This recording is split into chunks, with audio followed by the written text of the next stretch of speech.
Imagine que tes clients idéaux te découvrent naturellement via Instagram et LinkedIn car ils sont attirés par ta personnalité. C'est possible et c'est d'ailleurs mon cas grâce à ma stratégie aujourd'hui sur Instagram et LinkedIn et à mon branding ultra personnalisé, ultra girly où j'incarne tout simplement qui je suis, mon propre univers.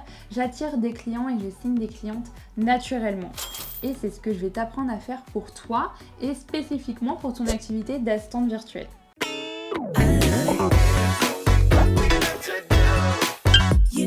Pour développer ton activité d'assistante virtuelle, tu dois être visible pour te démarquer de tes concurrents, mais aussi te faire connaître auprès de ta cible. Attention, il ne suffit pas de faire des beaux visuels sur Canva pour que ça marche sur les réseaux. Il y a toute une stratégie derrière et on va t'expliquer un peu tout ça. Alors déjà, premier point, il faut que tu mettes en avant tes atouts, qui tu es, ta personnalité. Un de tes atouts, par exemple, tu as été pendant 20 ans assistant de direction et tu as 20 ans d'expertise, tu peux le mettre en avant.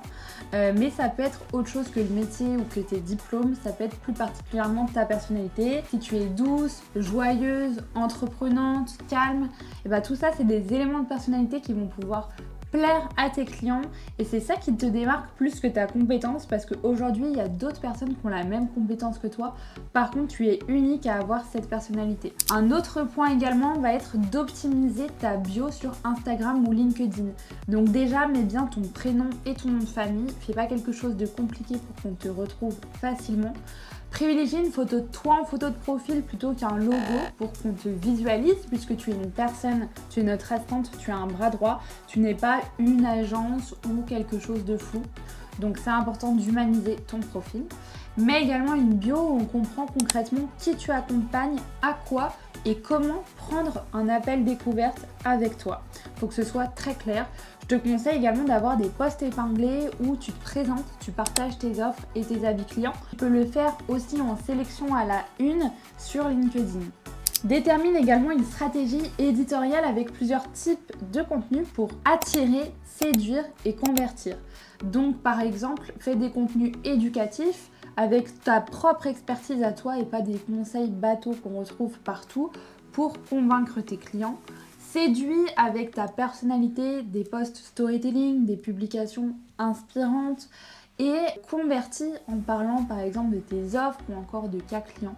Enfin bref, il y a plein de types de contenus. Si tu peux aussi faire du contenu divertissant, si tu aimes bien l'humour et faire des contenus plus légers, si tu estimes que ça fait partie de ta personnalité.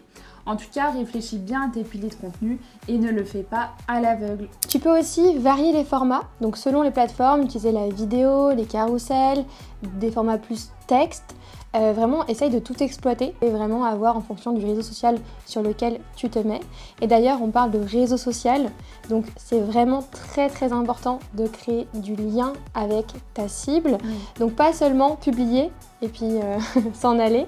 Il faut vraiment aller liker, commenter, interagir sous les publications de ta cible, mais aussi les contacter en message privé directement. Et donc voilà, vraiment créer du lien sur la plateforme. Et comme l'a dit Clémentine tout à l'heure, il faut vraiment humaniser ton profil. Elle a parlé de la photo de profil, mais ça va être aussi important dans tes publications de te montrer. Donc tu peux faire des publications où tu te montres sur un visuel complet, voilà, c'est une photo de toi sur le visuel, mais notamment aussi sur des carousels où tu peux te détourer.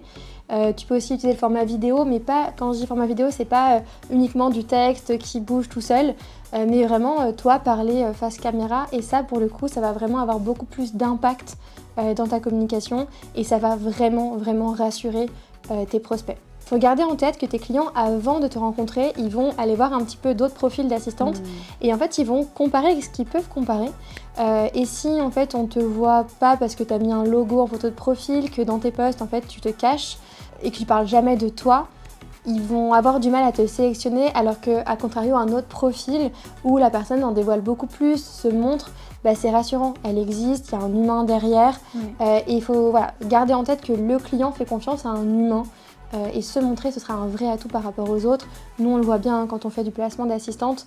Les clients ont ce réflexe, en fait, d'aller voir les différents profils avant de se décider finalement. Bien sûr, c'est sur le long terme et avec régularité que ces actions de communication vont être efficaces. Et garde aussi en tête que parfois tu auras peu d'engagement, mais parce que beaucoup de gens consomment, regardent, sans prendre le temps de liker et commenter. Comme par exemple toi qui n'as pas encore mis de commentaires sous ma vidéo YouTube. Non mais c'est vrai en plus parce que sur LinkedIn, moi la première, je ne commente pas tout et je ne like pas tout, pourtant je lis. Et de mon côté, depuis que je crée du contenu, je commente parce que je me rends compte que les gens ont besoin de soutien, donc pensez à le faire.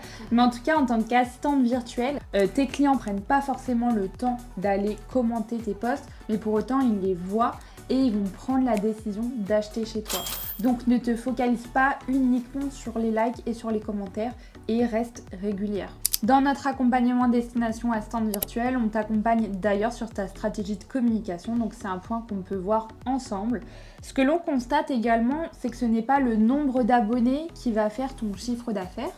Par exemple, on a des clientes qui ont seulement 100 abonnés, mais qui sont 100 personnes de leur cible et qui vont en signer 5 clients réguliers, ce qui est honnêtement suffisant pour vivre de son activité d'assistante virtuelle. Et d'autres personnes qui vont faire appel à nous, qui ont déjà une communauté de plus de 1000 personnes, mais qui n'ont aucun prospect qualifié dans cette communauté. Donc le nombre d'abonnés ne va pas représenter ton chiffre d'affaires, c'est important d'en avoir conscience. L'ambition ici n'est pas de faire de toi une star, même si on sait que tu en es déjà une, mais bien de t'aider à vendre tes prestations en tant que chef d'entreprise en utilisant à bon escient les réseaux sociaux. Aujourd'hui, tu l'auras compris, il est important de communiquer de manière stratégique pour pouvoir vendre tes prestations. Pour aller plus loin et être accompagné de A à Z, tu peux rejoindre notre programme Destination Assistante Virtuelle où on t'accompagne pas à pas pour remplacer ton salaire en chiffre d'affaires. Tu peux d'ailleurs découvrir notre programme et prendre un appel avec nous, les liens sont dans la description. Tu peux également retrouver nos conseils sur Instagram, Clémentine Edon, Héloïse Lanard et le compte Destination Assistante. Et enfin, je te laisse commenter cette vidéo et t'abonner pour suivre les prochaines.